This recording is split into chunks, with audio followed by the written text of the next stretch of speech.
and packing the XCD Mark II felt a little like meeting an old friend who's been to the gym, same face, but noticeably stronger. I slapped my favorite XCD 35-100 onto the new body first just to remind myself how good the modern setup can be, then lined up 8 of my older XCD lenses like contestants on a game show. The experiment was simple: make sure firmware was current, mount each lens, and see how the aging glass behaves on the new chassis. The goal wasn't to make fine technical charts but to answer the practical questions everyone asks in the comments. Will my older XCD lenses work smoothly on the XCD Mark II? Will autofocus be quick? Will subject face detection behave?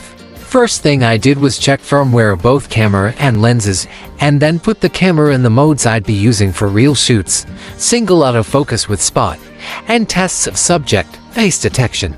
I photographed my usual studio subject, yes, the familiar Yennefer puppet made another cameo, and listened closely to motors, watched for play at the mount, and evaluated whether each shot was actually sharp when the camera thought it had nailed focus. The 120mm macro was the toughest first test.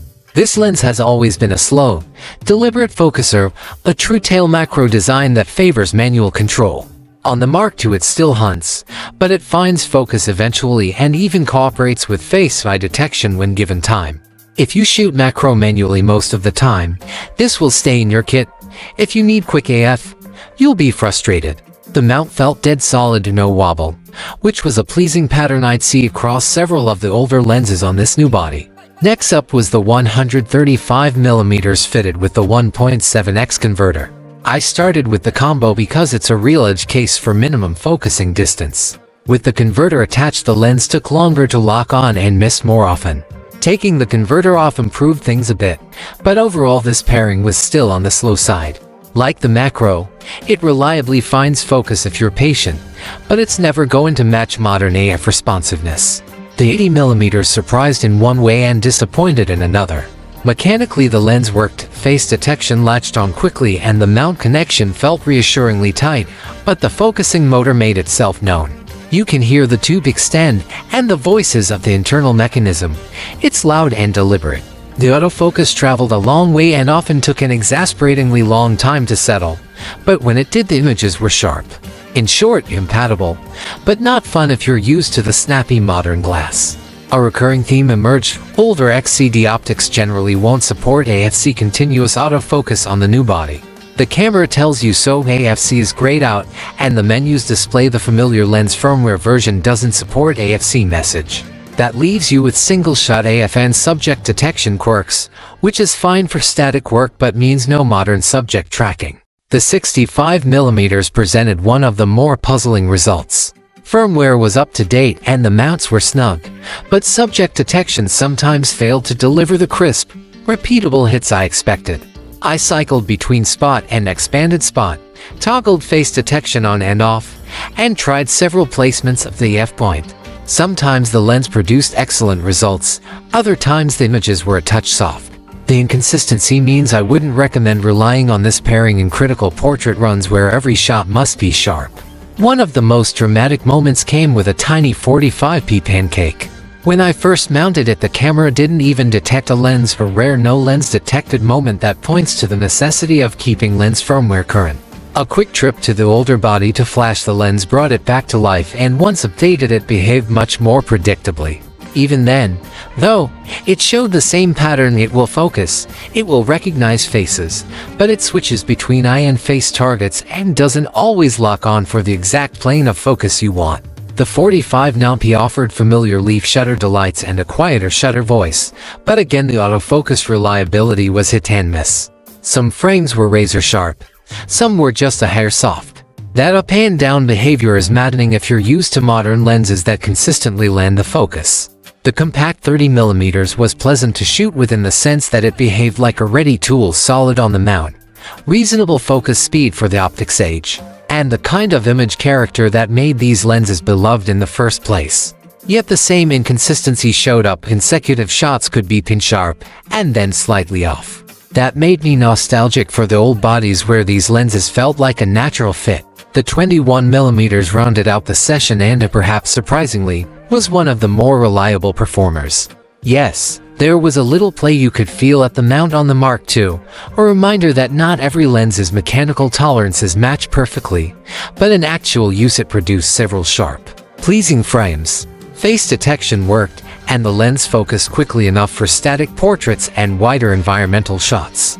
Two hardware notes became very clear over the course of the tests. First, Hasselblad seems to have stiffened the lens mount on the Mark II compared to the older XCD body's mini lenses that used to rattle a little, now seated like a rock. That gives you confidence and reduces micro movement between lens and body. Second, older lens firmware still limits capabilities. AFC is simply unavailable for most of these optics unless you own the handful of newer XCD lenses Hasselblad explicitly lists as AFC compatible.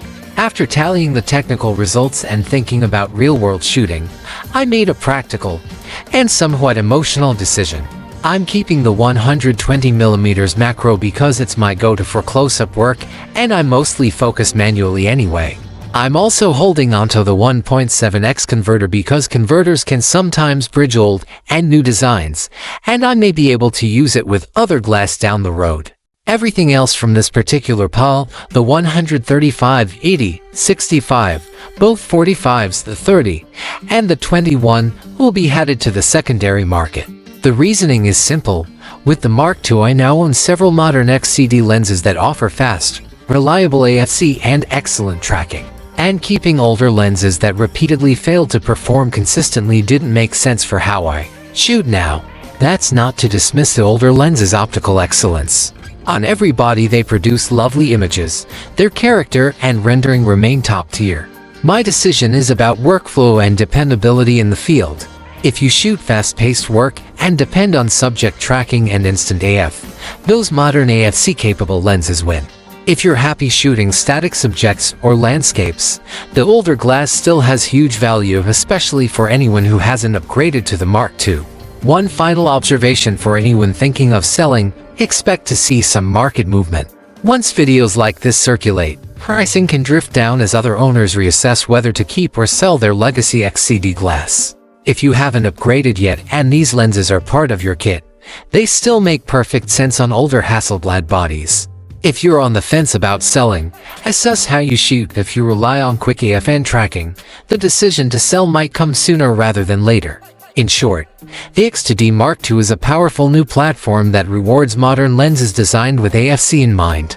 The older XCD pieces still deliver superb images, and several mount beautifully to the new camera with improved mechanical feel, but they won't give you the speed and tracking that modern work often demands. For me, that meant keeping the specialist macro and the converter, and letting the rest find new homes where they'll be loved on bodies they were originally designed to complement. If you're thinking of upgrading, weigh the image quality you love against the AF behavior you need. That's the only way to know whether your older XCD glass is a keeper or a candidate for the next auction. If you want, I can now turn this into a YouTube-friendly description, a shorter social post, or a set of bullet point selling highlights for each lens to help you list them, whichever helps you get the market faster.